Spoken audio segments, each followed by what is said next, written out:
to play later? You better believe it. You already know. You already know. I already got it on me. Watch this. Hey, Ari, look at this. Nice. Luke? Ari. What? I Look see at the this. cat. I saw the cat. Look at the cat, Ari. Oh. Look at the cat. Look at it.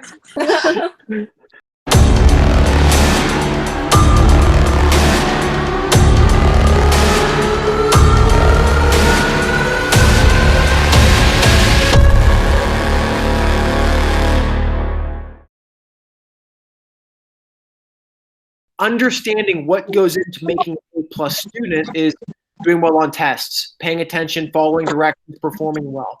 That is not necessarily the thing that's going to make a person successful in a situation that we have currently today. Okay, the world's changed a little bit. So now it's going to require you and myself to think creatively, to say, okay, how can I, as a person in a somewhat chaotic environment, I think we would all like nod in agreement, like things are a little chaotic today. Can't go outside, can't go, to the gym, can't go to certain functions. A lot of you aren't even allowed to go to each other's houses. We're practicing social distancing. All of the structure that we were accustomed to, the freedoms that we were accustomed to are now different. So to be successful now requires us to think different. Okay, we can't do the same things in the same ways. So what I'm encouraging you guys to be thinking like is, okay, how can I be brave now? How can I be creative? How can I get outside of the box to be valuable to the world? There is massive reward for the people that are willing to take the risks, to be brave, to get outside the box, to do something creative, to learn something on their own, to share something, to find ways. I mean, look at the world right now. One of the other situations we're currently dealing with is geographical distancing, right? So I think one thing we've all seen, and you probably all nod in agreement, is humans are wired for connection. I think we might agree. I would argue that most students don't necessarily love school in terms of the academia. Some do, I get it. Some love, like, I want to take notes, yay, right? I want to write everything. Like, some enjoy that. But the big thing about school is it's actually just a vehicle for connection, right? You don't necessarily love class, but you love being in class, being a part of class. You love seeing Ben show up to class. We appreciate that we have this connectivity to one another. And like, that's what Cornerstone becomes for you, for me. It becomes not about, I learned this thing, but it's about who I learned this thing sitting next to, who shared that comment. So one thing that we're learning now in a world that's becoming disconnected geographically, you guys with me? Like, now people are looking for ways to, even though we're geographically disconnected, how can we stay connected? Case in point, we're kind of doing it right now. We're trying to find a way to do it right now. In the Bible, the New Testament, by the way, the majority of it took place because people were geographically disconnected, right? The Apostle Paul, who wrote all of Paul's letters, was writing to people he was geographically disconnected from. And a little side note, a number of Paul's letters were written while he was imprisoned. So that's kind of like he didn't have the freedom to leave his location. So there were two reasons Paul's writing letters. One, because he just couldn't be everywhere all the time. So he found a way to communicate and provide valuable resources for people that he wasn't able to be with. The other time was he physically was not permitted to be with groups of people. So he wrote letters to them. My point is, he found a way to make it happen. Like, even it's easy. We could all sit back and say, yeah, well, I wasn't allowed to do X, Y, and Z. Well, Paul wasn't allowed to leave, but that didn't stop him.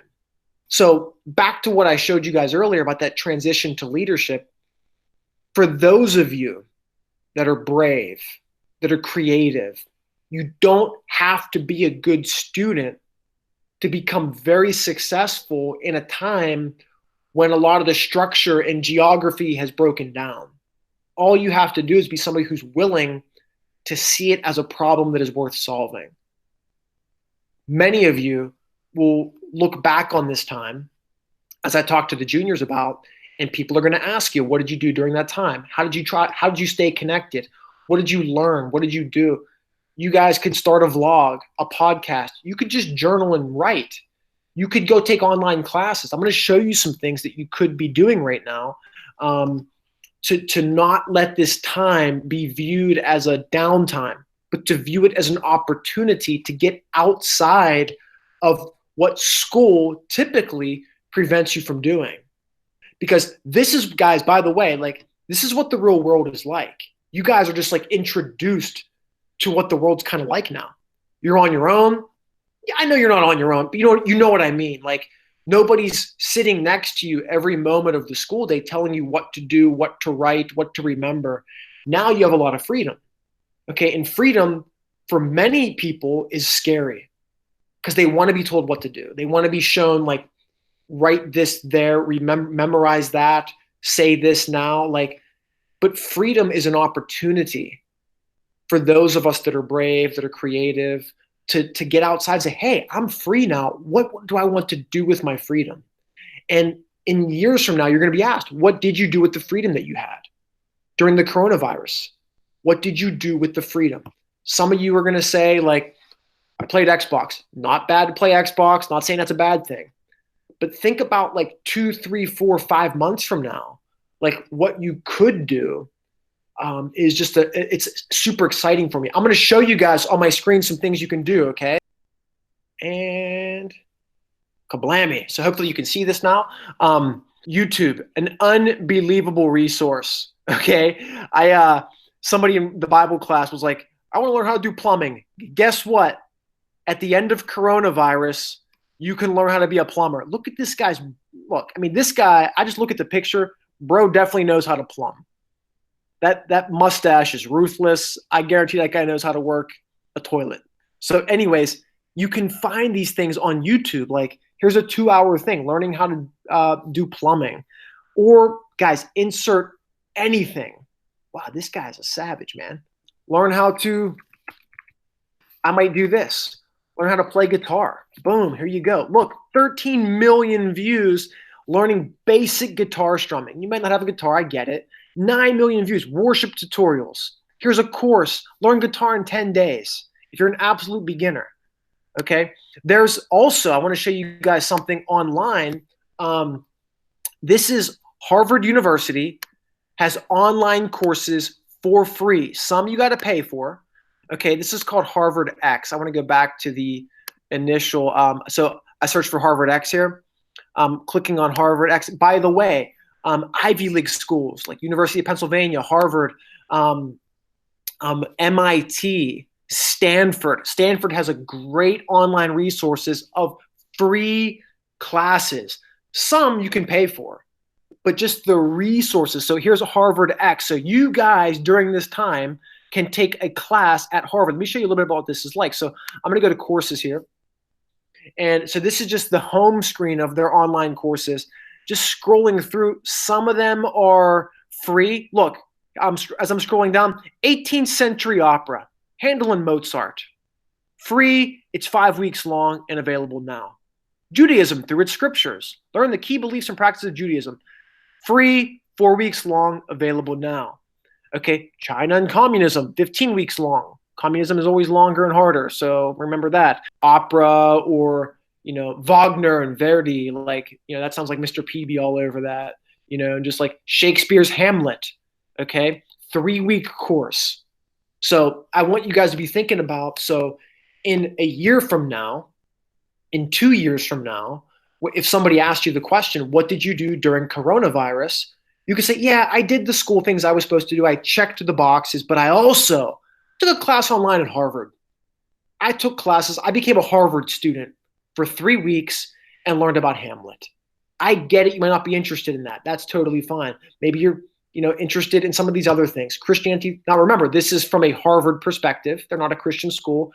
It's trending, but it's probably not going to be favorable saying Christianity is truth. Understand that. But this is an example of something you can do. Everybody can do this at home, online, for free. Those are just little examples of opportunities for you guys to get outside of the school mode and start learning and exploring something that you might be interested in on your own. So you can answer that question a little bit more effectively. I'll tell you this, guys, like if I was looking like from a Cornerstone perspective, like if I was going to hire somebody, the skills that we're looking for, like you look at your teachers at Cornerstone, they're wonderful, wonderful creative thinkers. Like they're trying to find ways to be effective even in times like this. Like think from myself, as the principal, I care more about, is somebody's attitude positive and are they thinking creatively? Can they navigate challenges creatively?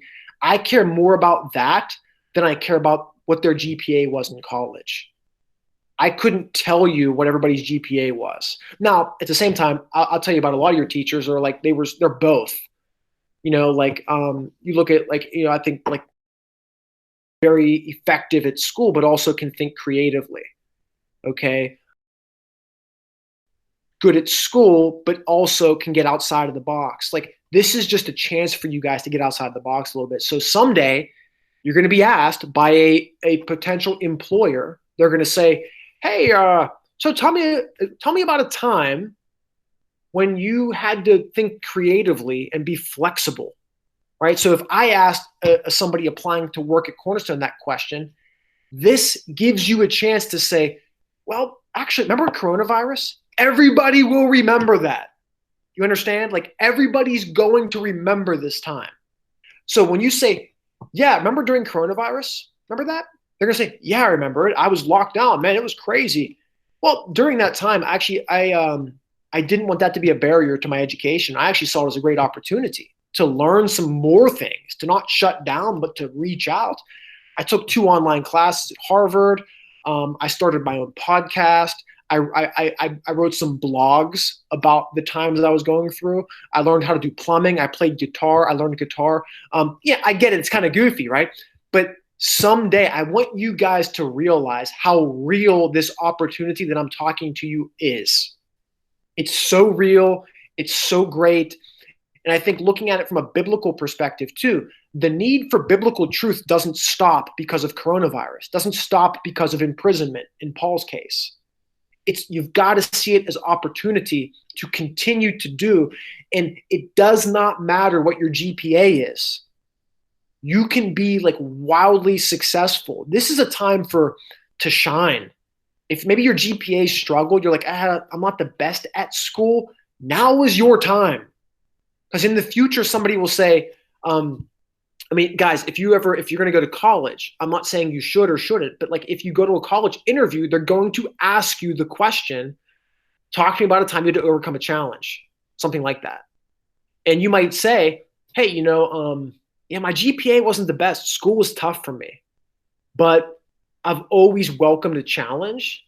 And like, for example, when the coronavirus thing struck, I saw it as an opportunity to like keep learning, to create something valuable. And here's all the stuff that I did during that time that wasn't required of me. I did things that were outside of school. That I want you guys to see, that somebody sitting across from you with a notebook looking at you when you're answering that question is going to like make an impact for people. Like they're going to say, this is a young person that I want around. This is a person I want to hire. This is a person that I want on my team. Like they're not going to care as much about your GPA as they care about the stuff that we're talking about. So like now, by the way, the cool thing, there's like 0 risk in it. Like you'll learn online, you take a Harvard class. By the way, I'm not saying take a Harvard class. You guys understand? That's an example, right? But doing something, there's no risk to it now. There's freedom. You can fail. It's perfect timing to try something, to create something. It takes initiative though. And what initiative is in the business, what they call in business, they call it being a self-starter. A self-starter is somebody that can see a problem, identify it, and begin to take action on it without being specifically told what to do, right? Like, for example, I noticed this in you guys at school, right? Like a little thing happens that maybe or somebody dropped something on the floor in the hallway. You can see who the self-starters are. They see a problem, they begin to want to address it. They don't need told, hey, do this now. Hey, do that now. They don't need their hands held. That's called leadership. And initiative is a really, really big thing. In times like this, when there's like the structure kind of disintegrates a little bit, initiative is rewarded big time. And leadership is necessary big time. Finding ways to realize what's happening in the world, this disconnect, finding ways to connect, finding ways to continue to move forward is rewarded big time. So you have this awesome opportunity. I'm going to read something for you guys, and then I want to talk about some of these things, about how we biblically can take initiative. Guys, the world's still the world. People are still hurting. There's a great need for encouragement. You know, maybe you have the gift of encouragement. How are you going to connect with people over this time to encourage them? I want to read something for us. If you have your Bibles, you can open them. I want to check out Isaiah chapter 6. Okay, Isaiah is like the largest prophet. It's a huge, huge book. So Isaiah chapter 6. I'm going to put it up on the screen too, so don't get stressed out if you don't have it. Isaiah 6. A very highly quoted passage. I don't know if it's the most quoted passage, but it's up there. It's quoted. I'm going to go to my screen here and get you guys going here. Isaiah chapter 6 here, reading from the ESV. So we're going to read a little bit of this, and then what I want you guys thinking about, once we're done reading, I want to open it back up for some conversation. I want you guys to talk about what are some ways we can use this time as an opportunity for biblical truth to go out, to learn something creative, to find ways to like make this a great, great season of our lives. So I want your thoughts on that. So if you have thoughts on that, maybe write them down on a piece of paper. So when it's time to share, you can share them. I want your thoughts. I really, really, really want to hear that. So anyway, this is chapter 6, very, very popular chapter in Isaiah. So I'm going to read this, and if you can't see it, you can just listen, and I'll read along. Hopefully you guys can see this well. In the year King Uzziah died, I saw the Lord sitting upon a throne, high and lifted up. The train of his robe filled the temple. Above him stood the seraphim. Each had 6 wings. 2 he covered his face. With 2 he covered his feet, and with 2 he flew. One called to another and said, Holy, holy, holy is the Lord of hosts.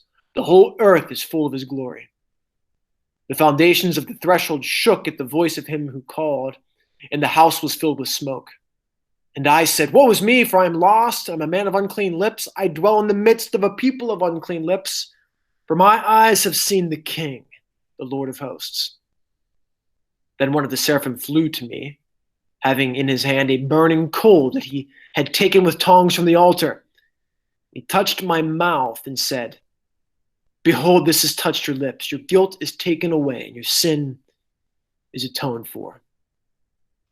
I heard the voice of the Lord saying, Whom shall I send, and who will go for us? Then I said, Here I am, send me. He said, Go, say this to the people. Keep on hearing, but do not understand. Keep on seeing, but do not perceive. Make the heart of this people dull. Make their eyes heavy, ears heavy, their eyes blind. Lest they see with their eyes and hear with their ears and understand and be healed and turn and be healed. I said, How long, O Lord? He said, Till the cities lie waste without inhabitant. Okay, we're going to stop there for now. By the way, this passage, I'm going to come back here. This passage, by the way, is quoted. It's one of the most quoted passages in the New Testament. It's quoted 5 different places. 5 places. What we just read is quoted in the New Testament. So like, that should be like turning our radars on. Like, that's a lot. What I wanted to point out about that is the Lord asks an open-ended question. Who's going to do this thing? And then the initiative is, here I am, send me. And I think we're in a similar situation. People are all locked up. People are inside. People are nervous. Some people are actually afraid. There are people that are, I was out at the grocery store yesterday. There are people wearing masks. I thought it was kind of silly because, by the way, masks don't actually help at all. It's science. But people are actually afraid. I know I might not be afraid, or you might not be afraid. Maybe you are, but there are people that are. So here's the situation. And I feel like for us, maybe the Lord's saying, who's going to go and do something? Who's going to find a way? Who's going to be creative? Who's going to reach out? Who's going to say, here I am, send me? Nobody's telling you what to do right now. I get you have some school assignments and stuff, and you're checking off your homework and you're watching movies. Those are all cool things. But you also have this massive amount of freedom where the Lord's asking us all. He's asking me, like, hey, here's the situation. Who's going to do something?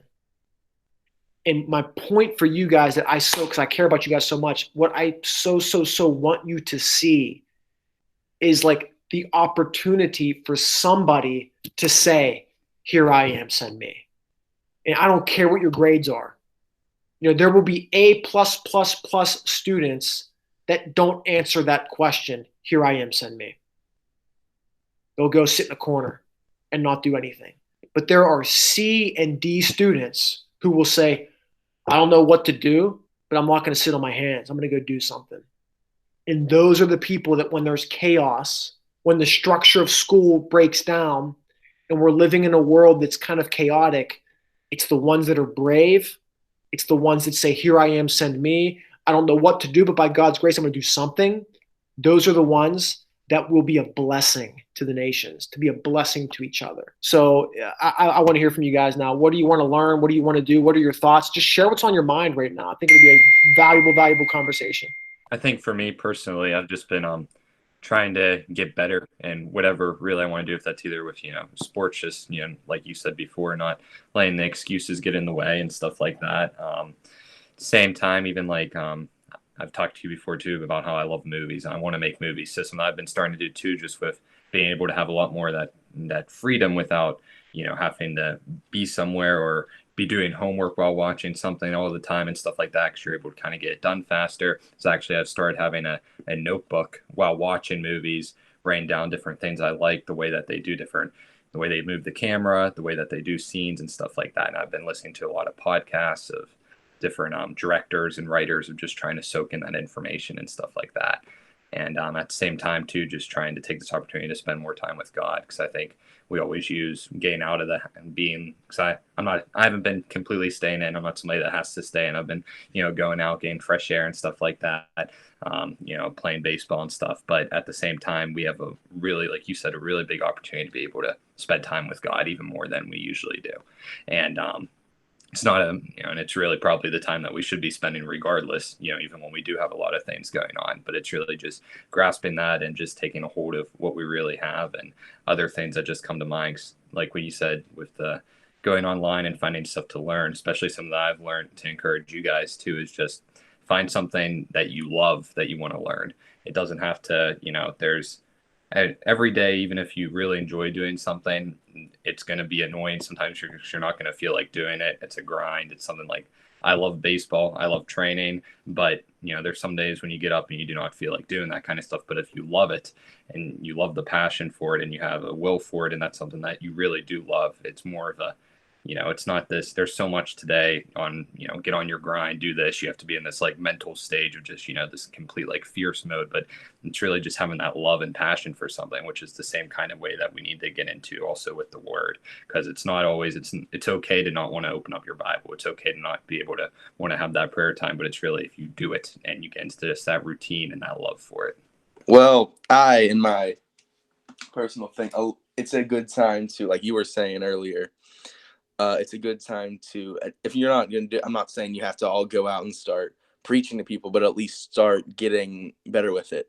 Because in times of panic, a lot of people will look for something greater than they are, or a higher power, or anything else that can potentially alleviate it, which is why some people will listen, when a lot of people are on their deathbed, I've said this before in class, people that were atheists their entire lives will ask for a pastor to help them because they're afraid of what's coming next, and they're not ready for what's going after, because they're like, oh yeah, well, we don't believe there is a God, but what if there is? What if we're wrong and we could die in the next however many weeks, however many days? Nobody knows. So people get paranoid, and it's a good time to go to people in the panic, and it's a good time to tell people that normally would never listen might be all hyped up, because a lot of people that are panicking are atheists or agnostics or whatever, people that don't know where they're going after this. They're like, oh, we gotta get this, because if I die from this, that's it.